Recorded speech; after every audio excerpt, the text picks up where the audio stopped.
नमस्कार, मी अशोक मुरुमकर. काय सांगता मध्ये आपलं स्वागत आहे. गेल्या काही दिवसापासून जर आपण पाहिलं तर आदिनाथ सहकारी साखर कारखान्याचा विषय अत्यंत चर्चेत आलेला आहे.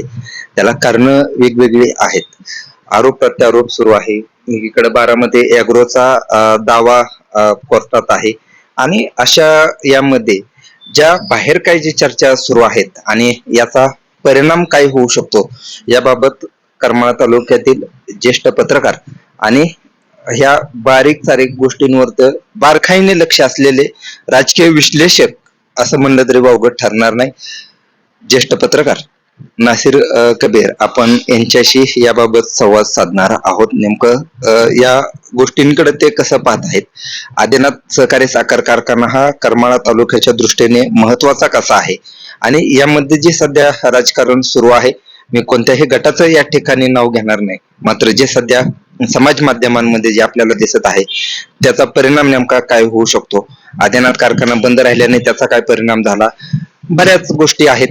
या अनुषंगाने आपण चर्चा करणार आहोत. प्रथम तुमचं स्वागत आहे. या सर्व गोष्टी तर आपण पाहतोय, नेमकं काय याचा परिणाम काय होऊ शकतो, नेमकं काय? सगळ्यात महत्वाचं, आदिनाथ सहकारी साखर कारखाना ही करमाळा तालुक्यातील शेतकऱ्याची कामधेनू म्हटलं तरी काय वावगं नाही. त्या कारखान्याच्या माध्यमातून येथील तालुक्यातील ऊस तिथं गाळप होत होता. त्याशिवाय हजारो सुशिक्षित बेकारांना तिथं काम मिळत होतं, मजुरांना काम मिळत होतं. त्याचबरोबर सुशिक्षित बेकार तिथं नोकरीला लागलेले होते.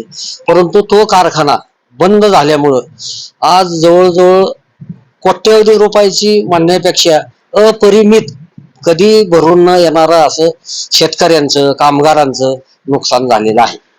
आणि ह्या गोष्टीमध्ये राजकारण जे चाललेलं आहे ते योग्य नाही. कारखाना सुरू कसा होईल, कारखान्याचं भोंगा कसा वाजेल, कारखान्याचं चाक कसं फिरेल याच्याकडं बघण्याऐवजी आजकाल आपण पाहतोय आपले राजकीय नेते मंडळी एकमेकावर टीका टिप्पणी, एकमेकाला उन्हा दोनं बोलणं याच्यावरच जास्त लक्ष देतात आणि कारखाना चालू करण्याचा विषयच नाही. नेमकं आता बारामती अॅग्रो कोर्टात आहे. लिलाव प्रक्रिया एकीकडे सुरू आहे आणि त्याला 16 तारखेपर्यंत स्टे आलेला आहे. कदाचित अशाही चर्चा आहेत की हा कारखाना 16 तारखेनंतर अडवणं शक्य नाही. 16 तारखेची तारीख झाल्यानंतर ह्या कारखान्याचा लिलाव होईल किंवा विक्री केला जाईल, या दोन्हीपैकी एक काही ते गोष्ट होईल, अशा वेगवेगळ्या चर्चा आहेत. नेमकं त्याचं काय म्हणजे काय म्हणतो? आता मला मिळालेल्या माहितीनुसार की एकदा दोनदा तीनदा ह्या लिलाव प्रक्रियेची स्थगिती आलेली आहे. ती कशी आली, का आली, त्याच्यामध्ये राजकीय हस्तक्षेप कसा झाला, हे सर्व स्रोत आहे. ते काय आपण कोणाला टीका टिप्पणी किंवा सांगण्याचा काही विषय नाही. परंतु आता जो काय 16 तारीख आहे ती शेवटची तारीख आहे आता. आणि सगळ्यात महत्वाचं, या आदिनाथ सहकारी साखर कारखान्याच्या लिलाव प्रक्रियेत माझ्या माहितीनुसार 3 ते 4 मोठ्या कंपन्यांनी त्याच्यामध्ये सहभाग घेतलेला आहे. त्या कंपन्या इतर वेगवेगळ्या जरी नावाच्या असल्या परंतु त्याच्यामध्ये राजकीय लोकांचाच सहभाग आहे, हे उघड आहे. बोलायचं झालं तर खतवाल्याचे काही लोक आहेत, खत कंपन्याचे त्याच्यामध्ये काही लोक आहेत, त्या खत कंपन्याच्या आडून काही राजकीय मंडळी आहेत. ते हा कारखाना घेणार आणि तसं त्यांचं त्या पद्धतीने सेटिंग झालेलं आहे. थोडक्यात मला मिळालेल्या माहितीनुसार, आता ते आपल्याला असं नाव सांगता येत नाही, परंतु आपल्या विधान परिषदेचे सभापती प्राध्यापक राम शिंदे सर हेच कारखाने घेणार आहे असं जवळच्या लोकांनी सांगितलेलं. म्हणजेच हा कारखाना आता हा म्हणजे मला या ठिकाणी एक सगळी प्रोसिजर झालेली तशी त्या पद्धतीने, हे फक्त आता सोपस्कार राहिलेले आहेत. मला या ठिकाणी एक असं म्हणायचं आहे की म्हणजे आदिनाथ सहकारी साखर कारखाना बारामती अॅग्रोकडे ज्यावेळेस जाणार होता त्यावेळेस आता सध्याचे कारखान्याचे चेअरमन आणि आमदार नारायण आबा पाटील यांनी ज्या पद्धतीने विरोध केलेला होता तसा विरोध पुन्हा हा कारखाना सहकारी तत्वावर राहावा यासाठी होईल असं वाटतंय का? नाही ना, तसं काही दिसतच नाही. आता गेल्या वेळेस कसं झालेलं होतं, ज्यावेळेस बारामती कारखाना बारामती अॅग्रो हे चालवण्यासाठी येणार होते, त्यावेळेस आदिनाथ बचाव म्हणून एक वेगळीच फळी निर्माण झालेली होती.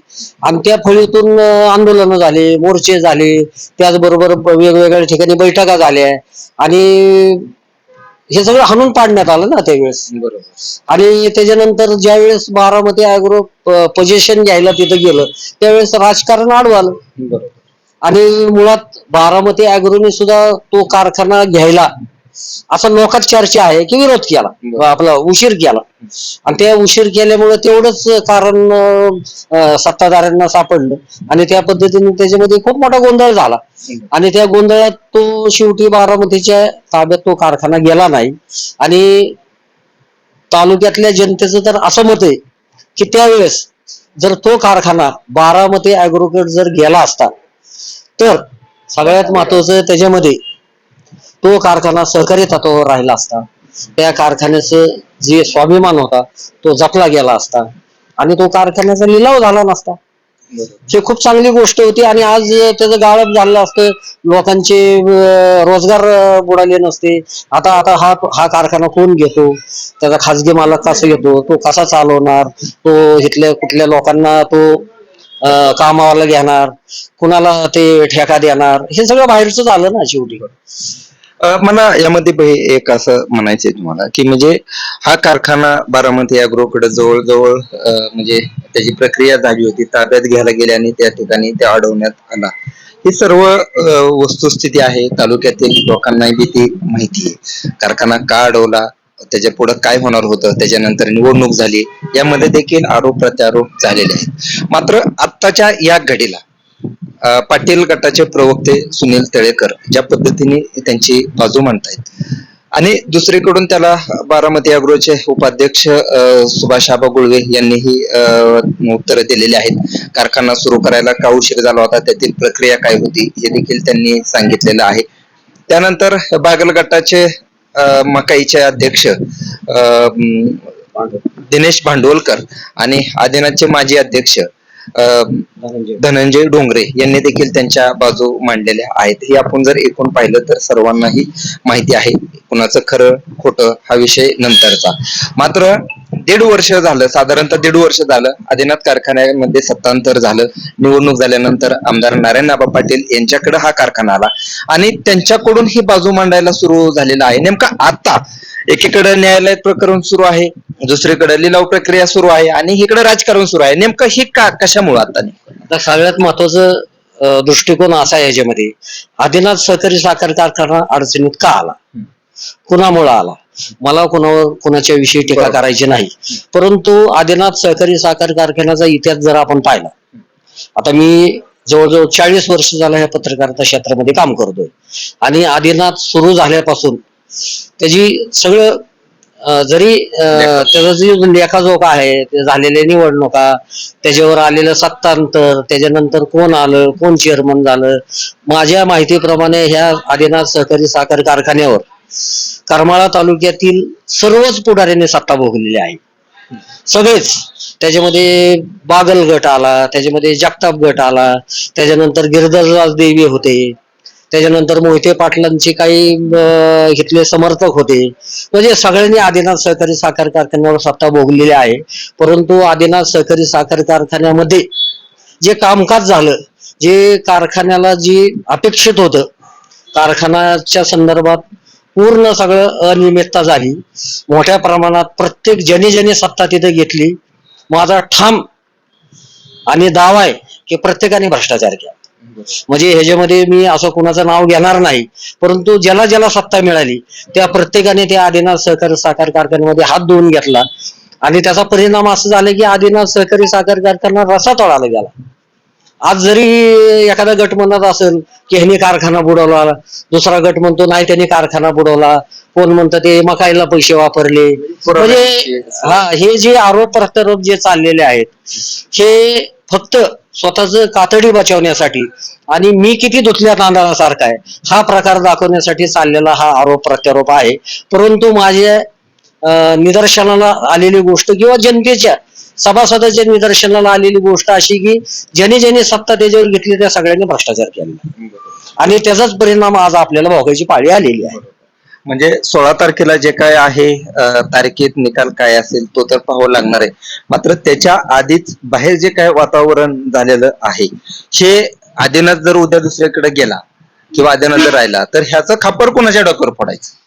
हा शब्द वाईट आहे पण राजकीय दृष्ट्या तो की बाहेर अशी चर्चा आहे की ही अपयश आहे आणि ही अपयशाला जबाबदारी कुणावर द्यायचं तर हे सध्या प्रकार सुरू आहे काय असं दिसतंय. आता पण तुम्ही विचार करा, बबन दादानी विठ्ठल सहकारी साखर कारखाना, आता त्यांच्या वडिलांच्या नावावर आहे वाटतं, विठ्ठल शिंदे सहकारी साखर कारखाना आपल्या नंतरच चालू झालेला आहे. तो 5,000, 10,000, 12,000 पर्यंत त्याचं गळीत गेलेले. बरोबर.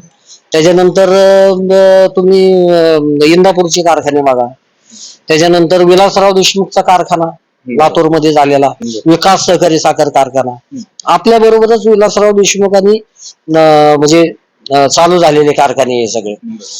त्या कारखान्याची पोझिशन आणि आपली पोझिशन किती फरक आहे. हा प्रकार का झाला आणि आज तुम्ही एकमेकावर दोषारोप करताय, तुम्ही कारखाना बुडवला, तुम्ही कारखाना बुडवला, तुम्ही पैसे खाल्ले, तुम्ही ह्या कारखान्याला वापरले, हे म्हणजे स्वतःचा जो चुका आहेत या अपयश आहे ते झाकण्याचाच प्रकार आहे हा. आणि राजकारण चाललंय याच्यामध्ये. कारण आदिनाथ सहकारी साखर कारखान्यामध्ये 35 ते 36,000 सभासद आहेत अशोकराव, आणि ते काय फक्त सगळे ऊस उत्पादक नाहीयेत, त्याच्यामध्ये बिगर ऊस उत्पादक सुद्धा सभासद आहेत आणि त्या कारखान्याच्या संदर्भात लोकांची अस्मिता आहेत. त्याच्यामुळं मोठ्या प्रमाणात त्या आदिनाथ विषयी लोकांना जिव्हाळा आहे. आणि काही जरी झालं, भाव जरी कमी जरी मिळालेला होता, ऊस पट्ट्यातला कारखाना, त्याला मिळणारं इन्कम, त्याला सगळ्याच बाजूने त्याचं ती श्रीमंतातलाच कारखाना म्हणायचं ते थोडक्यात. पण ते त्या कारखान्याचं वाटोळ झाल्यामुळं अक्षरशः काही काही सभासद तर रडतात त्या कारखान्याच्या सांगाड्याकडे बघितल्यावर. आज इतकी वाईट अवस्था आहे आणि आज सुद्धा तो कारखाना वाचणं खूप महत्वाचं आहे. बाई, आपल्याकडे अजून 4 मिनिट आहेत आपल्याकडं. मला आणखी 2 गोष्टी या ठिकाणी आवर्जून सांगायच्यात. एक म्हणजे आमदार नारायणआबा पाटील यांचं परवाचं एक विधान होतं की मी आदिनाथ वरून त्यांना जेव्हा माध्यम प्रतिनिधींनी प्रतिक्रिया विचारली की बाहेर जी टीका केली जाते त्याच्यावरती, तर मी टीकेला टिकणारा आहे असं ते म्हणालेले आहेत आणि आदिनाथ सहकारी साखर कारखाना सुरू झालेला दिसेल असं ते म्हणालेले आहेत. आणि दुसरी बाजू बारामती अॅग्रोचे उपाध्यक्ष सुभाष आबा गुळवे यांनी गेल्या 1-2-4 दिवसापूर्वी त्यांची पत्रकार परिषद झाली, त्यांनी सर्व परिस्थिती त्यांची सांगितली आणि हे दोन्ही गोष्टी आमच्या युट्यूब वरती आहेत, काय सांगता वरती तुम्ही पाहू शकाल.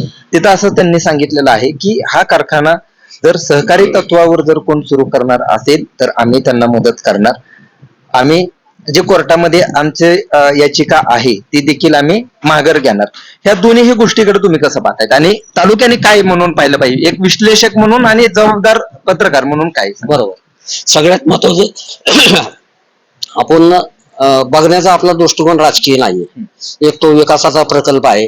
सगळ्यात महत्वाचं ज्या वेळेस आदिनाथ सहकारी साखर कारखाना विद्यमान आमदार नारायण पाटील यांनी ताब्यात घेतला, त्यांचा हेतू निवडणुकीत त्यांचा हेतू चांगला होता.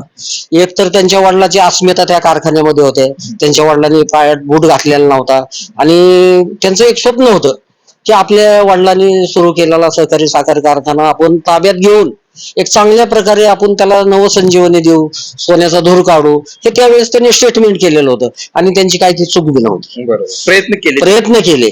पण दुसरी गोष्ट कशी झाली, मुळात ते राष्ट्रवादी काँग्रेसकडून विजय झालेले आमदार होते, त्यानंतर सरकार दुसरं आलं भाजपचं आणि दुर्दैव आपलं करमाळा तालुक्याचं दुर्दैव म्हणायचं, एकट्या फक्त नारायण पाटील यांचं दुर्दैव म्हणता येणार नाही की सत्ता त्यांच्या हातात नसल्यामुळं त्यांना तशी साथ मिळाली नाही, कुठल्या बँकेने त्यांना कर्ज दिलं नाही, ते खूप फिरले, त्यांनी प्रयत्न केले नाही असं आपण म्हणत नाही आहे, परंतु दुर्दैवानं त्यांना ते मिळालं नाही, त्याचा नाईलाज झाला आणि त्यामुळं त्यांना हा प्रकार करण्याची पाळी आली. बरोबर.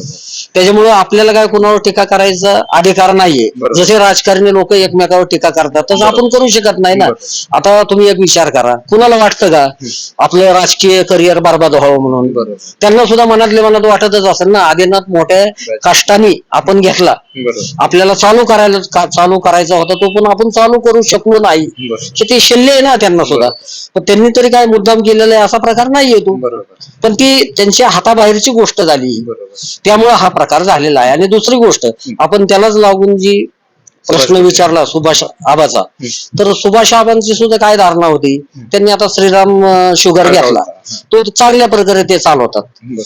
तिथल्या लोकांना भाव बी चांगला मिळतो, त्यांचं गाळप बी होतं, यांना आसपासचे शेतकरी समाधानी आहेत. बरोबर. कारण आपल्या शेजारचा लगतचा तो जामखेड तालुका आहे, आपण पाहतोय. बरोबर. त्यांचा उद्देश हे आदिनाथच्या बाबतीत तेच होता. ते स्वतः तिथे उपाध्यक्ष होते, त्यांनी त्या कारखान्याचं कामकाज केलेलं आहे. आणि तो कारखाना जर आपण बारामती अॅग्रोच्या ताब्यात घेऊन जर तो चांगल्या पद्धतीने भाड्या तत्वावर घेऊन डेव्हलप करू शकलो, तर इथल्या तालुक्याचं बी जनाधार आपल्याला वाढेल आणि सगळ्यात महत्वाचं शेतकरी सभासद सगळेच खुश होतील, हा त्यांचा उद्देश होता. परंतु मुळात इथं राजकारण आडवं आलं त्यांना. बाहेरचे लोक ते आल्यानंतर इथं मग राजकारण करतील, ते भाव जास्त देतात. आणि बारामती अॅग्रो, दौंड शुगर यांची ख्याती अशी, ते सभासदांना मोठ्या प्रमाणात भाव देतात. आणि हा भाव आणि ऊस नेतात, बाकीचं काय ते बाकीचं विषय नसतो त्यांचा ती. आणि ही भीती बाकीच्या कारखानदारांना होती, आणि त्या बाकीच्या कारखान्यांनी सगळं ती विरोध करत गेलेली, की आपलं कसं व्हायचं इथं बाकीचे. म्हणजे आता आपल्याला काय कोणाचं नाव घ्यायचं नाही, परंतु त्यांनी सुद्धा हस्ते परहस्ते यांना विरोध केलेला आहे. तो त्यांचा हेतू होता तो घ्यायचा, परंतु हे अशा सगळ्या आडव्या गोष्टी आल्यामुळे त्यांचाही डाव फसला गेला तो. बरोबर. नाही, आता जी त्यांनी विधान केलेलं आहे की जर सहकारी तत्वावर जर कोण चालवत असेल, सुरू करायची असेल, आमची जर काही मदत लागली तर आम्ही करू, पण सहकारी तत्वावर असेल तर त्याच्या बाबतीत नाही, त्यांची भावना पॉझिटिव्ह आहे ना. मुळात कसं आहे, त्यांची उद्देश असा आहे, तो कारखाना विकला गेला नाही पाहिजे लिलावात. कारण ते 35-36 हजार सभासदाच्या मालकीचा तो कारखाना आहे. त्या कारखान्याच्या संदर्भात लोकांचा जिव्हाळा आहे. तो कारखाना जर विकला गेला तर एकदा विकल्या गेलेली वस्तू परत मिळणं अवघड असतं ती. तर त्यांचं मत असं आहे की आणखीन हे जर तो सहकारी तत्वावर राहिला तर आम्ही वाटेल ती मदत करायला ते तयार आहेत. आणि त्या गोष्टीचं आपण स्वागतच करतोय ना त्यांना. आणि त्यांनी जी सूचना केलेली आहे त्याचा आणखी आपल्या तालुक्यातील पुढाऱ्यांनी विचार करावा असं मला सुद्धा वाटतं. म्हणजे आपल्या सगळ्यांनाच वाटतं. आपण पाहिलं की आदिनाथ बाबाजी सध्या आता राजकीय चिखलफेक सुरू आहे, याचा काय परिणाम होईल का? म्हणजे इकडून पाटील गटाचे प्रवक्ते सुनील तळेकर आहेत, त्यानंतर माजी आमदार संजय मामा शिंदे गटाचे करमाळा पंचायत समितीचे उपसभापती ऍडव्होकेट अजित विघ्ने आहेत, त्यानंतर सुभाष आबा गुळवे आहेत, त्यानंतर आमदार नारायण आबा पाटील यांच्या बी आपण प्रतिक्रिया पाहतो. आणखी असं जी सध्या आरोप प्रत्यारोप सुरू आहेत आणि ह्याचा आरोप म्हणजे आदिनाथ बाबत नेमका ह्याचा परिणाम काय? ते सगळं राजकारण चाललंय अशोकराव, आपल्याला दिसतं ना. बरोबर.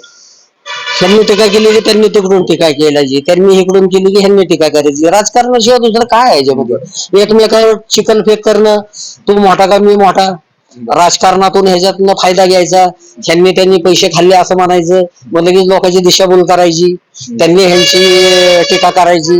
म्हणजे लोकच येड्यात निघाल्यासारखं काम झालंय. पण केलं तर ह्यांनी सगळ्यांनी मिळून. बरोबर. नक्कीच 16 तारखेला नेमका आदिनाथ बाबतचा निकाल काय असेल हे पाहावं लागणार आहे. त्यानंतर पुन्हा हे लिलाव प्रक्रियेबाबत नेमकं काय होणार, कारखान्याची विक्री होणार की भाडे तत्वावर जाणार का पुन्हा पाटील गट स्वतः चालवणार, ज्या काय मला काय म्हणायचंय की मुळात हे 16 तारखेला जी केस आहे आता DRD कोर्टामध्ये, ही केस काय ती जनतेला म्हणजे सभासदांना कळणं खूप महत्वाचं आहे. अशोकराव, ते तुम्ही सांगणं महत्वाचं आहे. यासाठी कशावर केस ती चालू आहे मला तेच सांगायचं होतं. यासाठी मी सांगण्यापेक्षा युट्यूब वरती सुभाष आबा गुळवे यांची स्पष्ट मुलाखत आहे.